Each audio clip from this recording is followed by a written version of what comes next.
Welcome to Not Milk Never Milk. Subscribe if you're lactose intolerant. You already saved and closed any auto processes. Now open the Premiere Pro project you want to rename. Once the project is open, save one final time so the file state is current. Make sure you know the file location. Use File Project Settings to confirm or right-click the Open Project tab and choose Reveal Project in Explorer or Reveal in Finder. This starts the renaming flow outside Premiere, because Premiere locks the live project file and won't let you rename it. Once you close the project inside Premiere, you can safely rename the source. PRProj file in Finder or Explorer.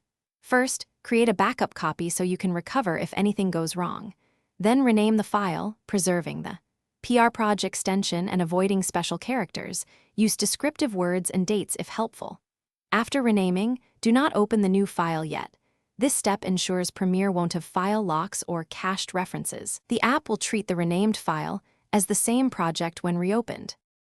You can now open the renamed project from Finder or Explorer. Premiere will load it normally.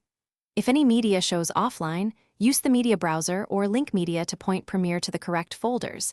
This happens if you moved assets or changed paths.